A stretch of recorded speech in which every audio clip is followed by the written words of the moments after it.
Assalamualaikum warahmatullahi wabarakatuh. Salam sejahtera bagi kita semua. Perkenalkan, nama saya Gradina Nur Fauziah, dan saat ini saya adalah dosen mata kuliah Matematika Terapan di Politeknik Ilmu Pelayaran Makassar. Sebelumnya, perkenankan saya untuk mengenalkan bahwa mata kuliah Matematika Terapan adalah termasuk dalam mata kuliah dasar keahlian pada program studi Diploma 4 Nautika, Teknika, dan Ketatalaksanaan Angkutan Laut dan Kepelabuhanan. Pada perguruan tinggi pelayaran di Indonesia, acuan tentang mata kuliah dasar dan materi yang harus dikuasai memiliki dua sumber utama. Sumber yang pertama ialah berdasarkan ketentuan dari International Maritime Organization atau IMO yang tertuang dalam IMO Model Course 703 untuk Officer in Charge of Navigational Watch atau awak kapal yang bertugas pada urusan navigasi seperti Kapten, Mu'alim 1, Mu'alim 2, dan Mu'alim 3.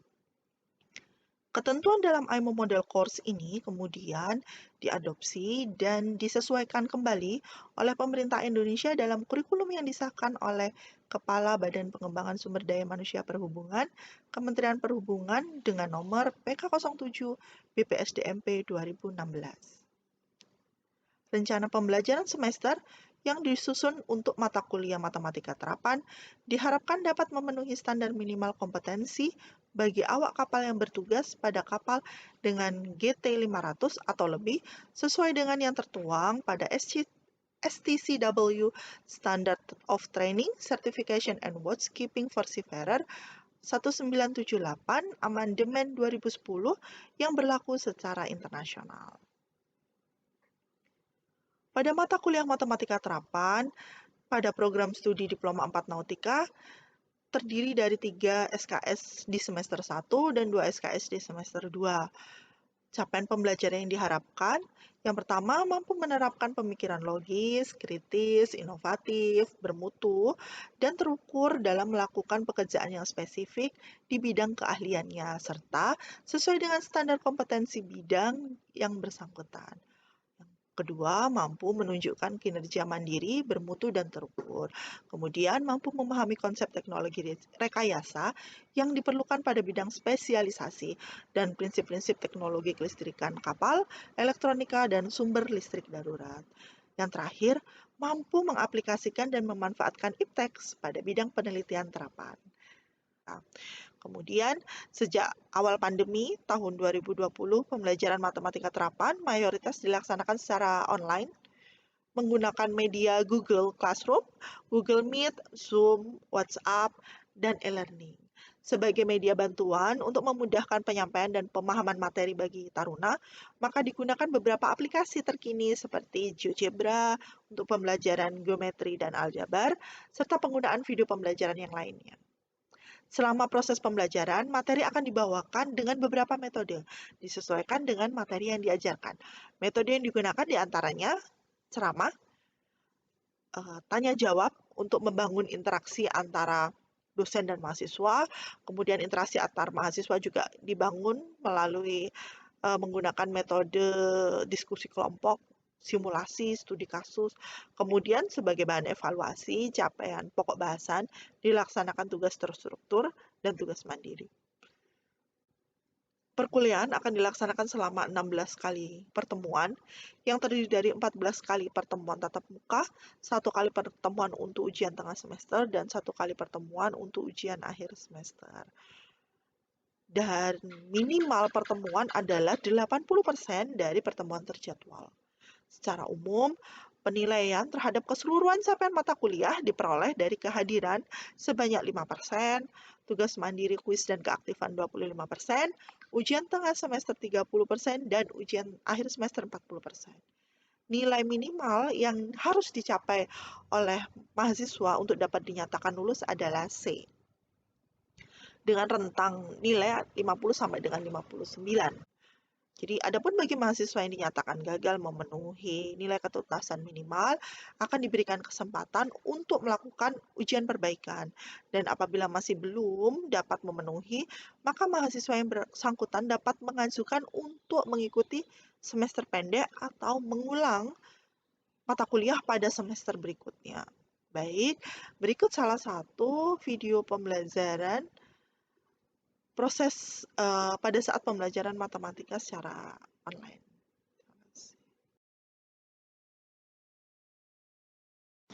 Assalamualaikum warahmatullahi wabarakatuh. Salam sejahtera bagi kita semua. Perkenalkan, nama saya Gradina Nur Fauzia dan saat ini saya adalah dosen mata kuliah Matematika Terapan di Politeknik Ilmu Pelayaran Makassar. Baik, berikut salah satu rekaman proses pembelajaran Matematika Terapan. Rekaman berikut merupakan rekaman pada pembelajaran materi proporsi, variasi, dan interpolasi.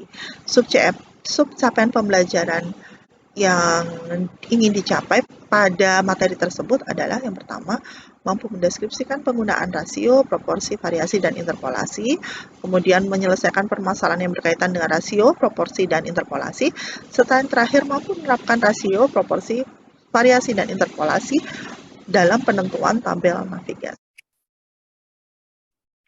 Baik, Assalamualaikum warahmatullahi wabarakatuh. Selamat pagi bagi kita semua. Waalaikumsalam warahmatullahi wabarakatuh. Selamat pagi, Bu. Pagi, gimana kabarnya hari ini? Alhamdulillah. Alhamdulillah sehat. Oke, nggak ada yang merasa kurang sehat ya? Siap, Bu. Oke. Baik, Taruna, jadi pagi ini sebelum kita mulai kegiatan kita akan berdoa menurut agama dan kepercayaan kita masing-masing. Berdoa dimulai. Berdoa selesai. Baik, kita akan melanjutkan materi yang sebelumnya, yaitu tentang grafik. Nah, sekarang kita akan menginjak ke bab baru, yaitu mengenai proporsi, variasi, dan interpolasi. Jadi, saya akan share screen dulu untuk materinya. Oke, ini materinya kelihatan ya, jelas ya. Yang pertama adalah kita akan mencoba dulu. Kita coba dulu sebelum kita masuk ke materi rasio, proporsi, dan interpolasi adalah dengan membandingkan nilai berikut. Nah, kita coba yuk. Untuk yang sisi kiri akan kita bandingkan dengan nilai di sisi kanan. Jadi sisi kiri dan sisi kanan ini dia berbentuk yang berbeda. Kita akan tarik garis. Kalau untuk 30% ini sama dengan kalau di sisi kanannya yang mana? 0,30. 0,30. Ada yang lain? Nggak ada? Berarti kita lanjut ya ke 0,30. Baik. Oke.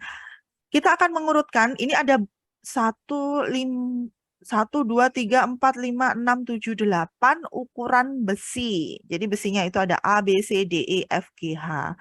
Kemudian kita akan mengurutkannya panjang besi yang berbeda-beda ini ukurannya dari yang terbesar ke yang terkecil. Sebelumnya, kalau begini kondisinya yang harus kita lakukan adalah apa? Menyamakan ukuran panjang, menyamakan satuannya dulu. Baik. Kalau kita mau samain satuannya, mau digunain satuan apa? Mau digunakan? Anda akan menyamakan di satuan apa? Meter mungkin. Meter. Di meter semua? Siap, Bu. Oke, kita akan samakan ke meter semua. Jadi untuk yang A, 1 meter, ini jadi angkanya jadi berapa nih? Tetap 1 meter, Ibu. Tetap 1 meter. Oke. Kalau untuk 500 mm, kalau kita jadiin meter? 0,5. 0,5 meter. 0,5 meter. Apa langkah selanjutnya? Mengurutkan apa yang lebih besar, Bu. Besi delta adalah yang terbesar. Kemudian? Charlie. Yang terpanjang, sorry. Charlie, Bu. Charlie, 4 meter. Oke, berikutnya. Oke, baik. Berapa pembelajaran ini udah ada yang ditanyain? Nggak ada? Ada yang mau bertanya? Kalau nggak ada, kita lanjut dulu ke materi selanjutnya. Siap, sudah jelas, Bu. Oke, baik.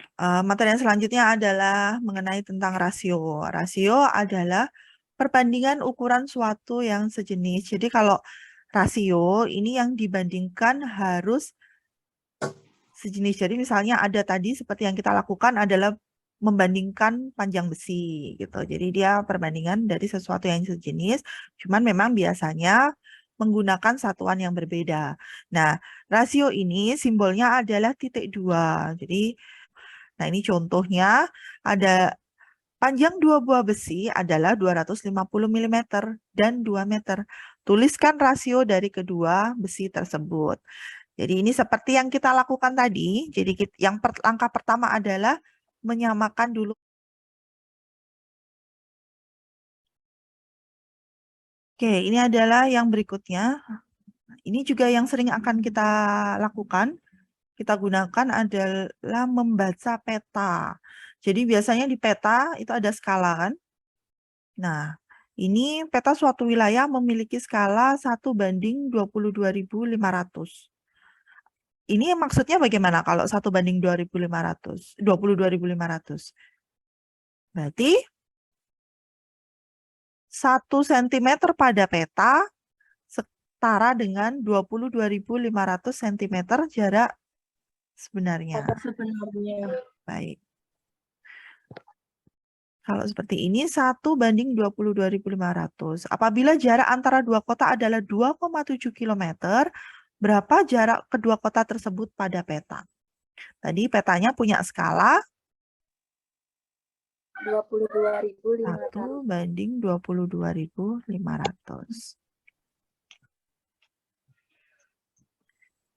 Oke. Dia skalanya peta adalah 1:22.500. Kemudian jaraknya antar dua kota ini adalah 2,7 km. Kalau 2,7 km kita bisa jadikan dia sentimeter, itu jadi berapa? Kalau kita konversi dia ke sentimeter. 270.000 cm. 2,7 km. Ini adalah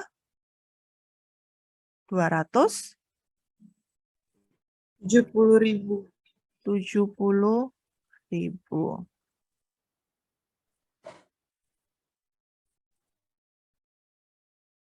Oke. Ada yang lain? Atau memang segini? Atau ada yang punya pendapat lain? Enggak ada? Tidak. Enggak ada. Oke, setuju ya. Berarti Anda sepakat bahwa 2,7 km adalah 270.000 cm ya. Oke. Kemudian ini 270.000 cm kita akan bandingkan berdasarkan dari skala ini, skala 1:22.500 ini adalah berapa jarak kota tersebut pada peta. Itu berapa dong? Di jarak kedua kota pada peta adalah 270.000 diapakan? Dibagi, dikali? Dibagi 22.500. Dibagi 22.500. Ketemu berapa nih? 12. Oke, jadi bisa nanti dicatat dulu ya. Jadi itu akan kita bicarakan nanti, kita akan diskusikan kembali ke pertemuan berikutnya. Oke, untuk yang selanjutnya, masih di dalam materi rasio, proporsi, dan variasi, kita akan ke materi berikutnya tentang proporsi. Nah, kalau tadi rasio itu cuma membandingkan saja, bandingin dia dua benda yang sama, tapi kita bandingkan. Nah, ini kalau proporsi adalah kesetaraan dari rasio. Jadi dua buah rasio kita akan cek kesetaraannya. Kita akan bandingkan gitu ceritanya. Ada dua buah rasio. Nah, ini sekarang ada dua jenis proporsi, yaitu direct proporsi atau perbandingan yang senilai. Jadi kalau misalnya rasio yang satu naik, terus rasio yang kedua juga naik, itu namanya perbandingan yang senilai. Sedangkan inverse proporsi jika perbandingannya berkebalikan. Oke. Untuk lebih memudahkan, kita akan langsung ke contohnya.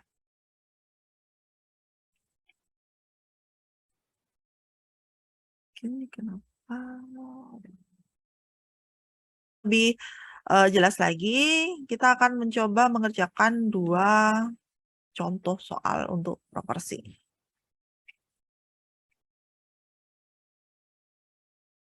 Oke, ini adalah contoh yang biasa ini juga adalah penerapan dari proporsi pada bidang pelayaran. Ini pada perusahaan pelayaran. Jadi biasanya kalau misalnya Anda di kapal, kan kadang ada kerusakan spare part. Nah, itu kita coba ini.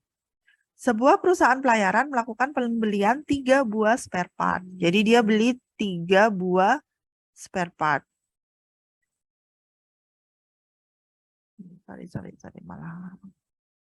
Oke, 3 buah spare part untuk mesin kapal dan membutuhkan biaya sebesar 780.000.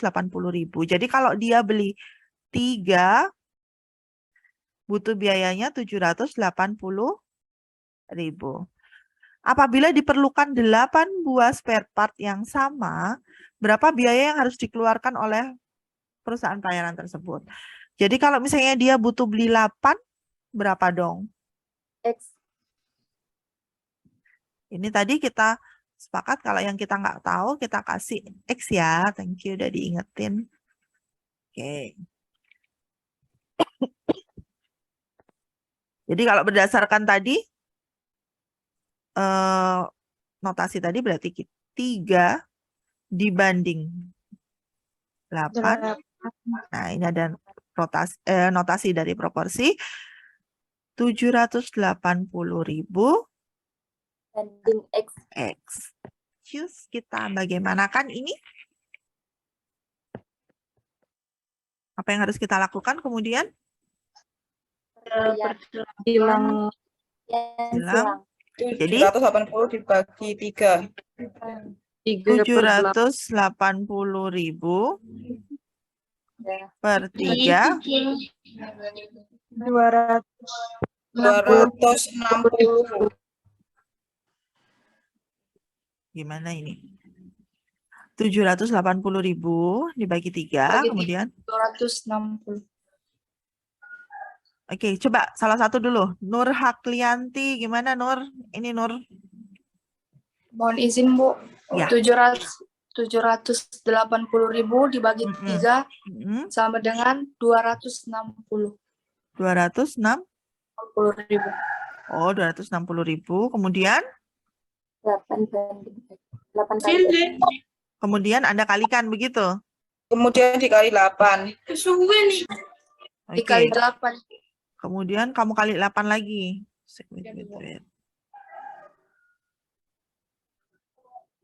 Kemudian ini Anda kali 8 gitu. Ini jawaban dari Nur. Berapa hasilnya? 2.080.000. 2.080.000. 2.080.000. Oke. Kalau tadi berdasarkan kalau kita pakai perkalian silang yang tadi, bagaimana? 3/8. 3/8 sama dengan?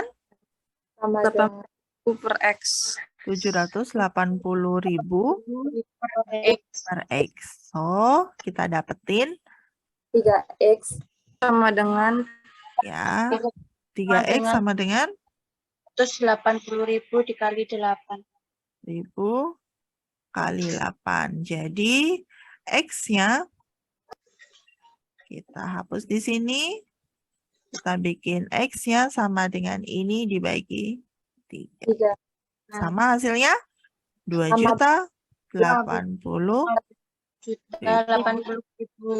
Jadi perusahaan pelayanan tersebut membutuhkan uang sebesar 2.080.000 untuk membeli lagi 8 buah spare part. Oke, sampai sini ada yang mau ditanyakan?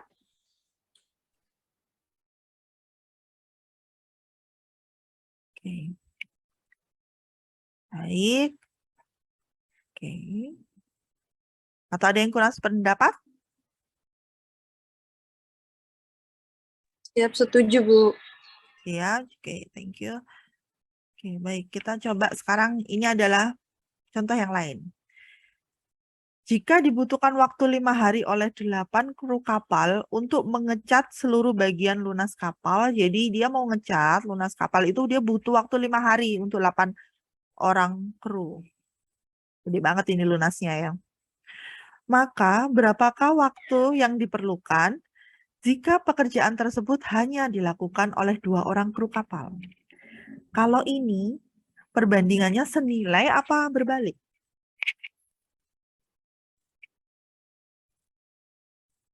Berbalik, Ibu. Berbalik. Kenapa? Karena Bisa. jika 2 orang pasti lebih lama waktunya, Ibu. Oke, jadi rasio di sisi yang lain dikurangi, maka rasio yang lainnya malah naik gitu ya ceritanya. Siap, Bu. Baik. Ini Siap. jadi 20 hari. Tadi X adalah jumlah hari 2 orang kru menyelesaikan pengecatan terhadap lunas kapal. Oke, sampai sini kita udah belajar tentang 2, yaitu rasio dan proporsi. Ini adalah materi yang terakhir. Berikutnya. Nah, ini materi yang terakhir. Ini adalah tahapan selanjutnya. Tahapan selanjutnya dari rasio dan proporsi itu kita sebut sebagai variasi. Variasi ini sama, ada direct variasi. Dia kalau misalnya variasi yang senilai seperti ini. Kemudian ada juga inverse variasi. Jika dia berkebalikan, sama seperti yang tadi. Ini simbolnya, simbol dari variasi. Seperti apa ini penggunaan variasi? Apa bedanya sama rasio sama proporsi? Kita langsung aja coba ke contoh permasalahan.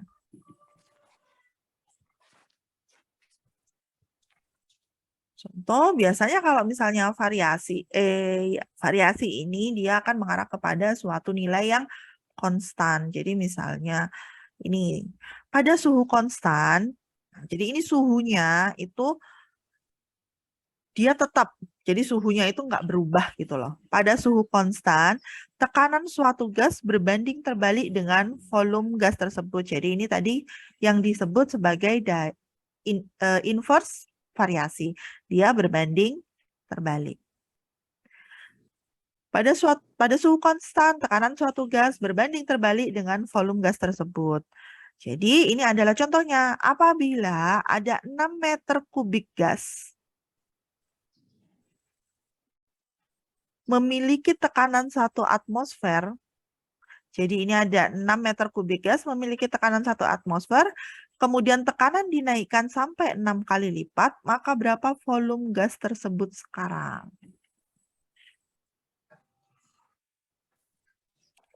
Jadi karena tadi ini adalah variasi, kita lihat ada pressure, tekanan itu berbanding terbalik dengan volume. Jadi dia sebanding dengan 1 per volume. Kan? Kalau misalnya dia berbanding terbalik dengan volume, berarti dia sebanding dengan 1 per volume. Nah ini, maka dari sini kita mendapatkan pressure, kalau kita kali silang, tekanan dikali volume menghasilkan sebuah konstanta. Menghasilkan nilai konstan. Nah, jadi kalau misalnya tadi ada P1, V1 sama dengan P2, V2. Jadi tadi, baik, sekarang ada, oke, thank you. Baik. Atau ada yang kurang sependapat?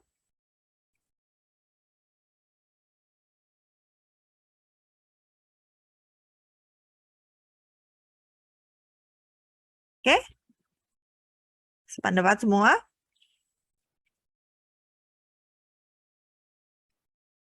Ada yang kurang sependapat? Oke, baik. Baik, terima kasih. Terima kasih ya, tadi saya sudah diingatkan. Jadi tadi yang ditanya adalah volumenya, bukan tekanannya. Baik, sekarang adalah permasalahan. Ini akan menjadi tugas Anda untuk untuk pertemuan berikutnya. Ini adalah tugas mandiri kita yang ini adalah tugasnya. Anda silakan kerjakan. Kita akan bertemu di pertemuan berikutnya. Oke, sampai sini saya. Oke, ada yang mau ditanyakan? Ada? Gak ada? Oke, kalau nggak ada, saya mau salah satu dulu dong. Rasio menurut saya adalah angka yang menunjukkan hubungan secara matematis antara suatu jumlah dengan jumlah yang lain. Seperti perbandingan, Bu. Seperti perbandingan ya. Oke, baik. Makasih Windy, Akida. Terima kasih Taruna. Jadi tadi ada tugas yang harus Anda selesaikan untuk pertemuan berikutnya ya. Oke, Oke, baik. Bu. Baik, sampai di sini dulu perjumpaan kita pada hari ini. Saya harap kita bisa bertemu lagi di pertemuan berikutnya dalam keadaan sehat. Terima kasih. Selamat pagi. Pagi, Bu. Oke, saya stop share dulu. Selamat pagi, Bu. Oke. Tunggu saya stop.